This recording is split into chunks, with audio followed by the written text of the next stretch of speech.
Voilà, c'est ça. Donc, levez la main lorsque vous avez des questions. Je Écrivez vos questions sur le chat.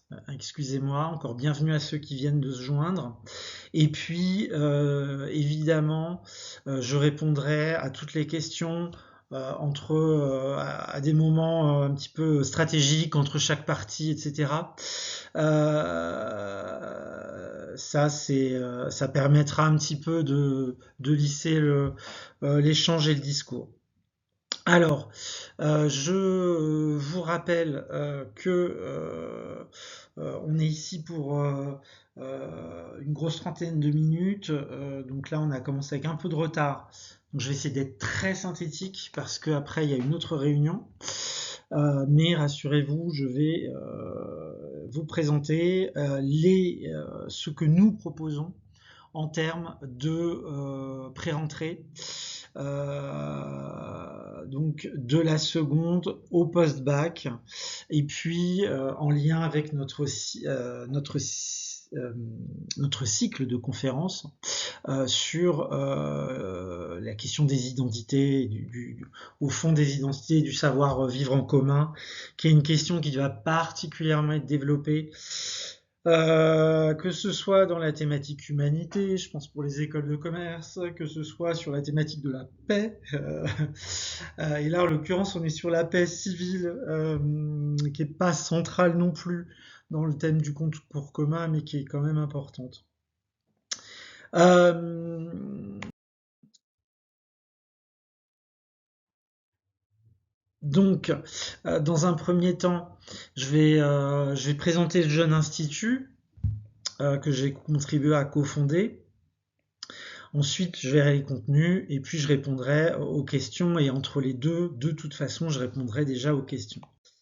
Donc, l'ISD, c'est parti d'une association, parce que donc, pour me représenter, moi je suis enseignant, Franck Jacquet, je suis enseignant-chercheur, politiste et historien plutôt. Je me destine à ajouter la géographie au tout, puisque la géographie refait son entrée dans les conflits internationaux d'une manière très claire. Et lorsqu'on étudie les phénomènes sociaux, les phénomènes historiques, la géographie elle a son importance. Je suis diplômé de Sciences Po, diplômé de l'ESCP. Donc j'enseigne beaucoup en classe préparatoire et beaucoup dans le supérieur, mais j'ai encore des cours dans le secondaire, donc essentiellement en première et en terminale. Alors l'ISD, on a été 4 fondateurs pour l'Institut Saint-Dominique, qui, je le rappelle, n'est pas un institut religieux, ça n'est pas une institution religieuse, c'est un institut privé désormais, puisqu'on est passé du stade associatif à une classe préparatoire et un centre d'études et de vulgarisation sur les phénomènes donc, qui touchent nos sociétés actuellement. Cette association, pourquoi elle est devenue une entreprise? Tout simplement parce que on avait un petit peu plus de personnes qui étaient présentes et en termes d'encadrement, en termes de organisationnel, en termes voilà juridiques, tout ça c'était beaucoup plus simple. Et l'objectif, c'est d'être une entreprise de l'économie sociale et solidaire, puisque l'ISD développe des projets enfin développe des partenariats hein, à travers des projets là où se déroulent les écoles d'été, en lien avec les thématiques, en lien avec les territoires où nous travaillons ou avec lesquels nous travaillons. Ce qui fait qu'on n'est pas parisiano-parisianiste, ce qui change un petit peu euh,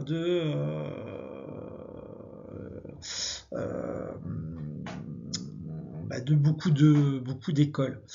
Euh, Entreprise à mission, ça signifie aussi on n'a pas vocation à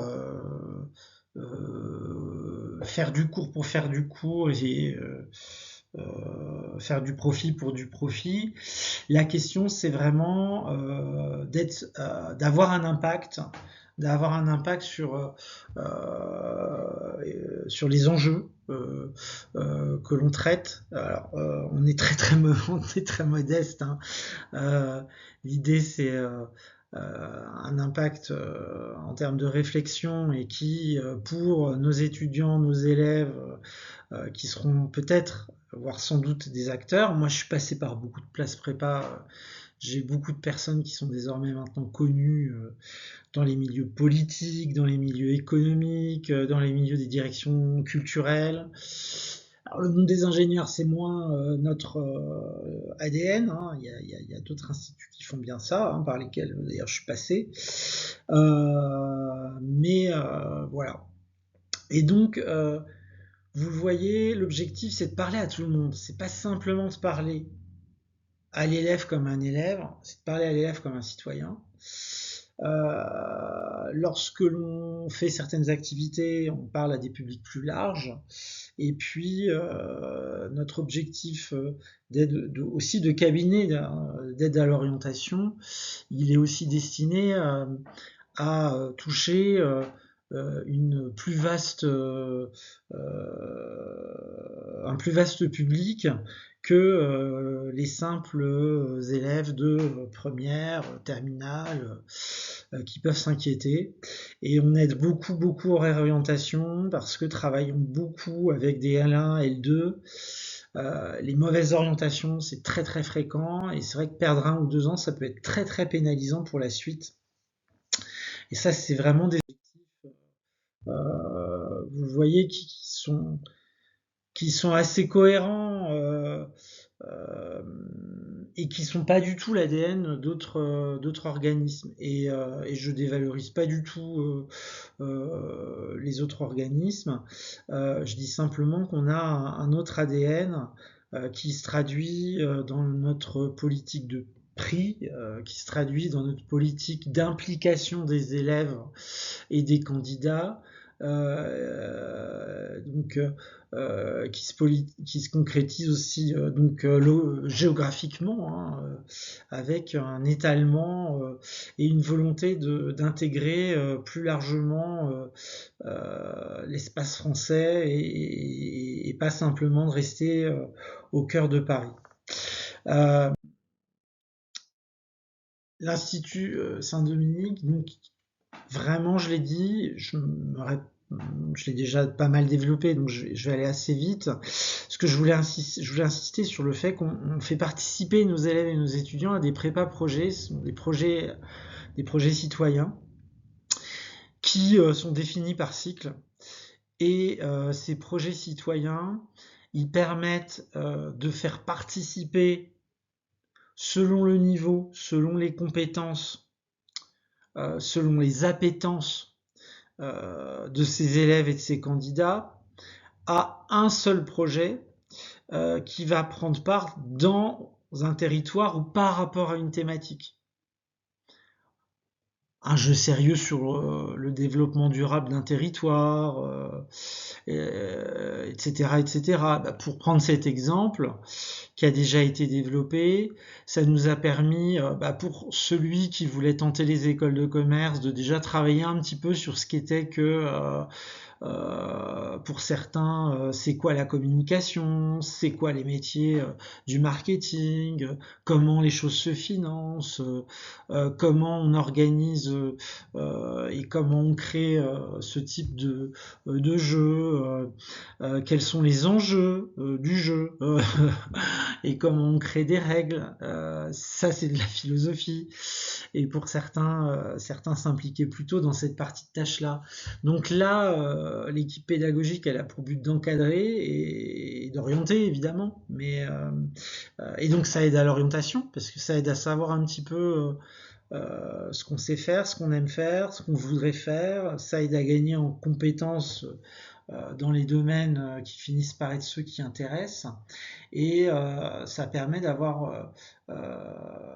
développer aussi un esprit de promotion. et de réfléchir vraiment sur l'impact de ce sur quoi on travaille. Comme ça, on ne reste pas simplement théorique sur les enjeux que l'on aborde. Est-ce qu'il y a des questions? Alors sur les programmes, j'y arrive.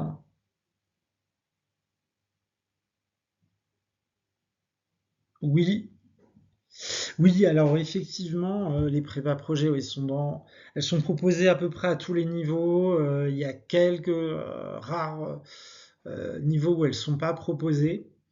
Mais vous allez voir dans les maquettes pédagogiques, on les propose à peu près partout.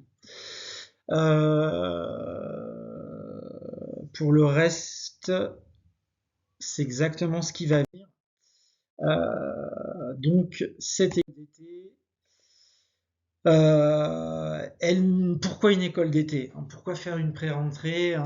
Ça permet déjà de retravailler la méthodologie, soit de se la rappeler, soit de la développer. Pour ceux qui ont des difficultés, parce que désormais avoir accès à l'information, c'est facile. Avoir accès à la méthodologie pour le faire soi-même, c'est plus difficile, pour faire les choses soi-même. Savoir dans quelle direction on va, quelque part, la prépa projet, aborder une thématique par des angles professionnalisants à travers des conférences, c'est quelque chose qui effectivement est peut-être c'est du parascolaire si vous voulez, mais ça permet de travailler sur l'orientation et d'aller donc dans la bonne direction pour choisir ses spécialités, pour choisir faire ses choix APB, post-bac, Parcoursup, pardon. Je ne suis plus tout jeune. Il y avait d'autres plateformes avant Parcoursup, voire hors Parcoursup.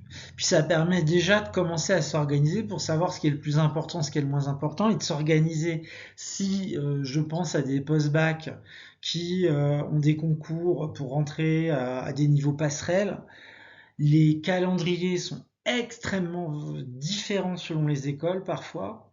Je pense notamment aux Sciences Po. Et là, il faut vraiment bien s'organiser pour pouvoir échelonner et pas rater, un enjeu. Et puis, pour les premières terminales, les bacs blancs, ils arrivent vite. Donc, méthode, direction, organisation, la pré-rentrée, ça permet un peu de se mettre déjà en l'engagement citoyen, je l'ai évoqué. La compréhension d'un monde qui est quand même bien compliqué, au-delà de la personnalité du président des États-Unis. Il y a beaucoup d'enjeux qui sont liés et en fait ce qu'on aborde, c'est ce que vous abordez à travers les programmes. On les lit parfois de manière différente, mais on les lit relier, lire entre les lignes, c'est essayer de lire les choses de manière intelligente. Et donc, au-delà des cours, vous avez vu les petites présentations qui ont été envoyées. J'ai évoqué particulièrement les projets citoyens. Il y a aussi les randonnées. Je vais expliquer sur les randonnées pour ceux qui sont en distanciel. Ça peut paraître compliqué, alors que les conférences, pas de problème en distanciel, ou en asynchrone, c'est-à-dire à un autre moment. Mais tout cela, ça fait un bloc. Et ça permet d'approfondir à travers différents angles, différents programmes, différentes donc disciplines, ce qui permet aussi de mieux être ensuite un acteur si on a envie d'agir sur la thématique en question, sur le territoire en question. Et puis tout simplement, en fait, quand on apprend à lier les programmes, les approches, on arrive à mieux argumenter. Donc c'est une méthodologie qui est aussi proposée derrière ce cycle qui est proposé pour tous les publics, les conférences, les randonnées. On a eu voilà, c'est un public familial l'été, donc on a un élève ou futur élève qui est intéressé, et puis on a les parents qui viennent lors d'une randonnée pour pouvoir un peu travailler, enfin en tout cas voir aussi ce que leur enfant va apprendre, et puis pour découvrir eux-mêmes ou approfondir eux-mêmes. Ça peut être, c'est très habituel. La prépa projet, là, on a des participations extérieures uniquement sur les prépa projets pour renforcer des CV. Ça, c'est quelque chose qui, pour rentrer dans des masters, peut être intéressant. Et puis les conférences, c'est l'occasion d'avoir vraiment un point de vue universitaire approfondi d'une question, enfin plutôt d'une approche de la question et du thème qui est traité à travers le cycle. Alors bien évidemment, le cycle de rentrée, il sera consacré, pour nous qui sommes très Sciences Po, à la paix. D'ailleurs, j'ai participé là récemment au livre commun Ellipse. Donc évidemment, je vous le conseille. Je fais mes droits d'auteur, c'est pas grand chose, mais c'est vrai que l'Ellipse, ils sont quand même plutôt complets. Sur la méthode, il y a peut-être mieux. Vous voyez, je recule critique. Donc cours, passage terrain, approfondissement théorique et application. Tout ça, ça permet de mieux concevoir les concepts, de mieux les appréhender. Les randonnées sont l'occasion pour la famille, mais aussi pour nos candidats sur le territoire. Ensuite, ces projets ont un... Donc, je pense que ça, vous les avez vus, donc on va passer à la slide Pour suivante. les candidats et élèves,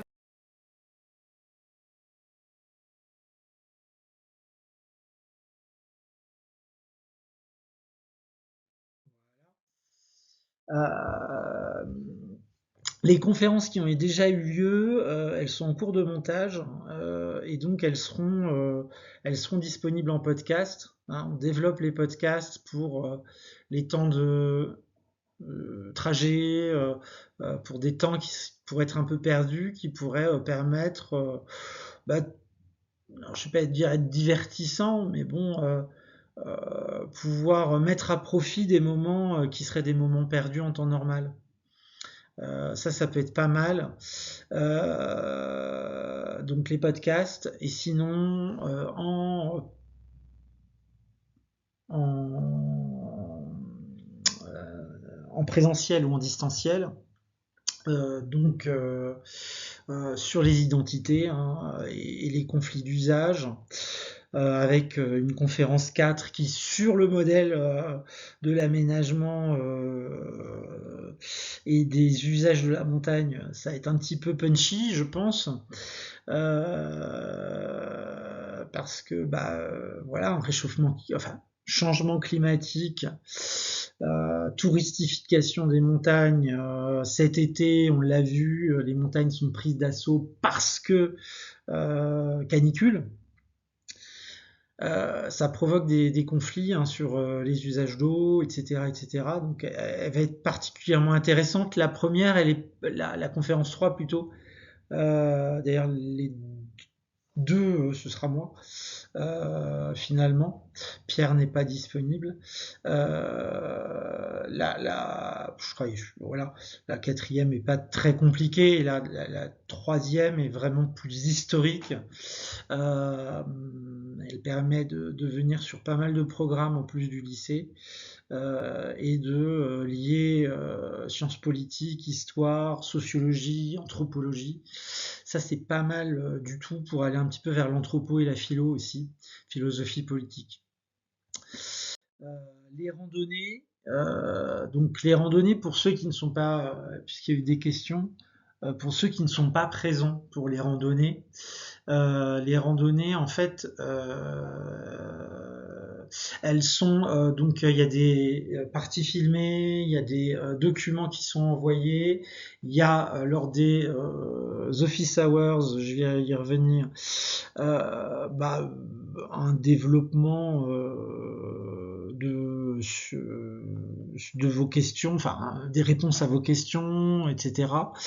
Et il y a toujours des activités qui sont liées, des applications qui sont liées à ces randonnées, comme à ces programmes. Parfois on est en ville, là il se trouve que c'est l'été, donc on essaie de sortir aussi un peu de la ville. L'hiver, ça sera aussi sans doute le cas cette année. À l'automne, ce sera Paris. Là, je pense que Paris et peut-être Campus Bourges, pour ceux qui sont du centre. Petite cocarde, j'en proviens. Et ces randonnées, elles ont aussi un contenu théorique. Et puis là, par le regard, on voit concrètement l'application de ce que vous étudiez en cours ou de ce que vous allez être étudié en cours. Que l'objectif des pré-rentrées, alors en seconde, l'objectif c'est quand même de se préparer à intégrer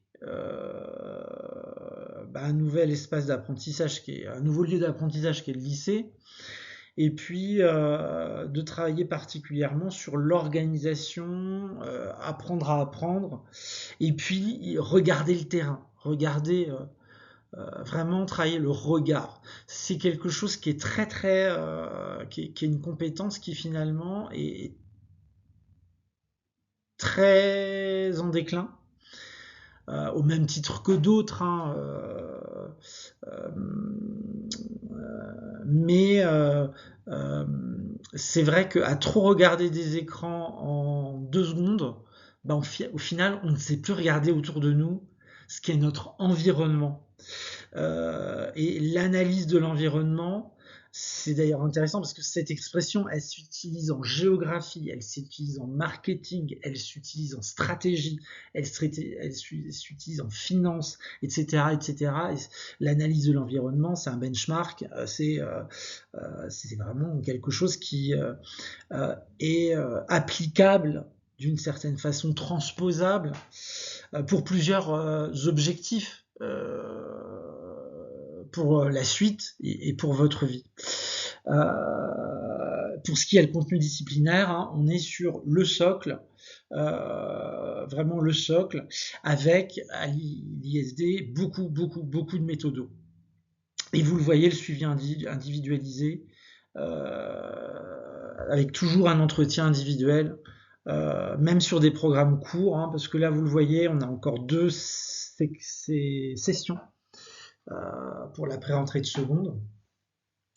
Donc voilà, toujours 4 pieds pour la chaise, discipline, méthode, projet citoyen, suivi individualisé. Même chose pour la première, sauf qu'en première, l'objectif déjà du dossier, l'objectif de la mention, il est encore plus présent, donc les humanités littéraires et le français qui sont renforcés. Et puis un peu plus d'orientation et d'analyse de l'actualité, enfin compréhension de l'actualité pour le moment. Pour ceux qui déjà commencent à penser à Sciences Po,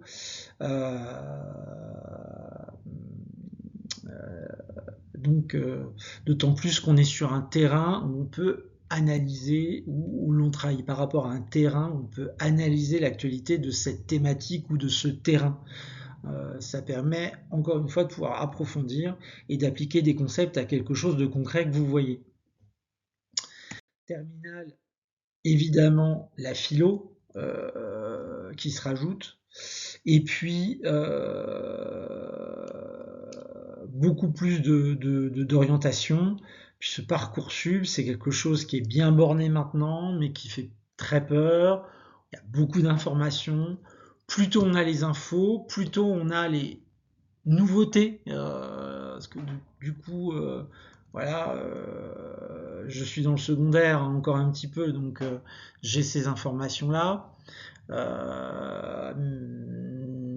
pas par les Sciences Po où je travaille, j'ai des informations, donc on les fait passer.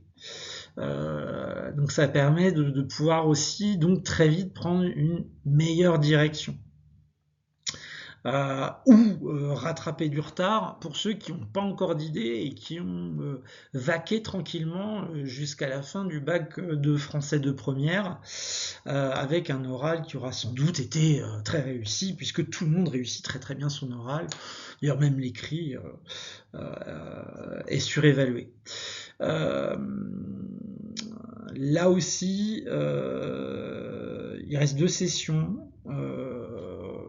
La première, je suis pas sûr qu'elle ouvre, hein, très, très honnêtement. Il n'y a pas beaucoup de demandes. La semaine de vraiment précédant la rentrée, là, il y a déjà du monde si j'ai bien, si on m'a bien expliqué. Vous avez à chaque fois hein, les niveaux de prix, je vais y venir, c'est important parce que ça correspond à notre objectif d'entreprise à mission. Aussi, de différencier les prix en fonction des publics. L'égalité des chances, elle n'est pas pour tous la même, donc on cherche une sorte d'équité. Pour ceux qui font de la philo, la différence entre équité et égalité, on essaiera, on le traitera ou vous le traiterez.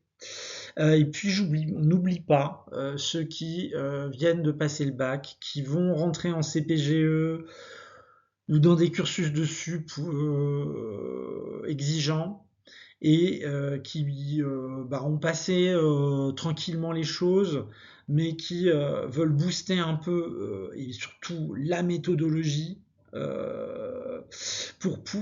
la culture générale, qui sont 2 choses sur lesquelles on passe très vite en prépa parce qu'il y a énormément de contenu à ingérer en peu de temps. Et si vous n'avez pas remis les méthodes vraiment au carré, ça va être complicado. C'est pour ça aussi qu'il y a plus d'applications écrites dans le cadre de cette propédeutique, de cette préparation dans un supérieur où vous allez être moins encadré, hein, parce que même maintenant, si on vous parle de tuteurs en L1 ou en L2, en réalité, ils sont pas souvent présents, hein, parce qu'ils ont 50 personnes sous leur charge. Voilà, c'est compliqué. Ce qui me fait rappeler que nous, on est sur des petits effectifs. De toute façon, on n'est pas très connu, hein, donc pour l'instant, on n'est pas encore full, comme disent peut-être les jeunes aujourd'hui. Vous l'aurez remarqué, donc la prépa projet, elle peut se prendre toute seule. Hein. Elle peut se prendre toute seule. Pour ceux qui sont vraiment pas intéressés par la prépa projet, par le projet civique citoyen, on peut prendre que les cours et les évaluations, ou sinon le cycle complet. Les équivalents heures, c'est vraiment un max. Hein. Alors là, surtout sur les CPGE hein, et sup, prépa sup, là on est sur quelque chose de plus avec le e-learning où ça demande plus de lecture, etc. Évidemment, il y a déjà beaucoup plus de choses qui sont abordées.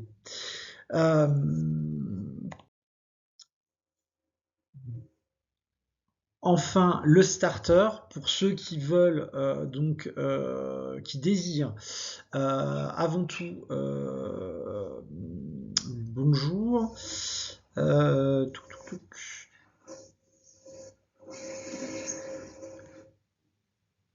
est-ce que vous pouvez m'écrire s'il vous plaît?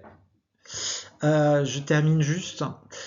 Pour le starter, ça c'est quelque chose qui fonctionne assez bien. C'est pour ceux qui ont besoin d'un diagnostic pour savoir où ils en sont, ce qui permet de pouvoir ensuite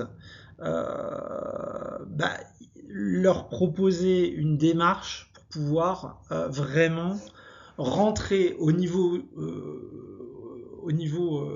dans lequel ils vont rentrer dans quelques semaines, déjà un niveau avancé. Un rattrapage de méthodo, un rattrapage de contenu, savoir analyser ses forces et ses faiblesses, savoir vers quoi, justement, aller dans quelle direction du point de vue de l'orientation, etc. Et définir des grands objectifs pour les mois ou l'année qui arrive. Alors ça, c'est quelque chose de complètement individualisé qui au fond est intégré sinon dans tiens, on peut pas revenir en arrière ici, qui est intégré dans les autres offres que je vous ai montrées. Alors, pour tout ce que j'ai évoqué, vous avez diverses possibilités. Alors, je pense que pour la pré-rentrée Bourges, je ne sais pas si on va l'ouvrir parce que finalement, il y avait du monde en juillet, mais visiblement, il n'y a plus de monde dans le centre. Et donc, toutes ces pré-rentrées se font à distance, à Paris en présentiel, ou là où on travaille sur le terrain la thématique de cet été, à Beaufort-Albertville.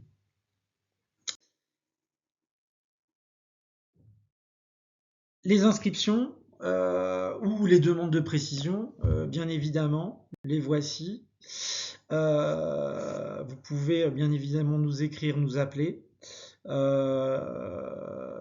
Et je réponds à vos questions dans 2 secondes en rappelant que on a un personnage qui s'appelle Huggy. Oui, Huggy effectivement qui propose des bons plans, des bons tuyaux de temps en temps, financiers, des jeux concours, etc.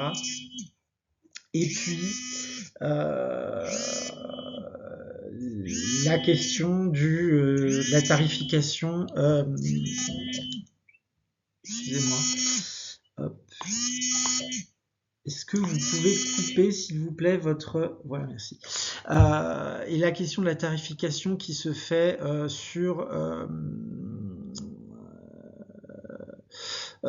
selon votre origine scolaire, hein, jusqu'au lycée, dire que les zones d'éducation prioritaire, les zones rurales défavorisées ou éloignées des centres-villes ou les outre-mer ont le droit à des remises, de même que le meilleur dossier de chaque prépa. Alors, je réponds aux questions. Donc pour tous ceux qui n'ont pas de questions, hein, je vous remercie vraiment pour votre hop.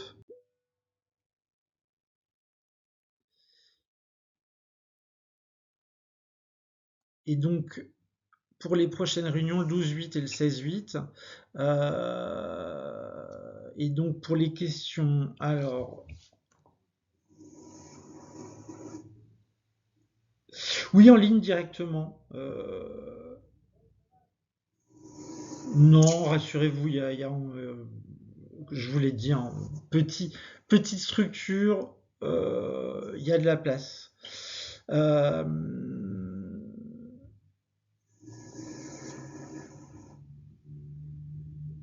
Oui. Alors sur la question, effectivement. Donc là, je parle aux deux écrans. Les questions venant de l'un pour l'autre. Les conférences, oui, mais ça prend beaucoup de temps pour retravailler les conférences et qu'elles soient mises en podcast. C'est assez long. Donc je réponds aussi donc à cette question, à une question qui est liée.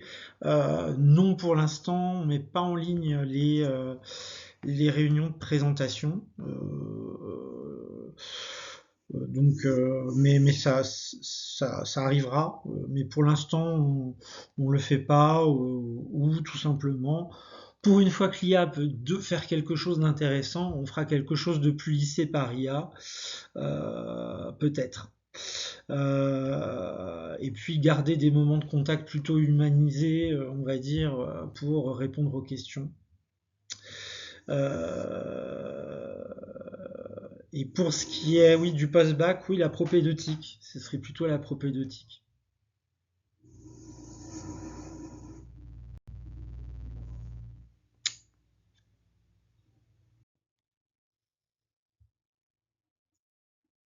Donc vous le voyez, je vous remercie.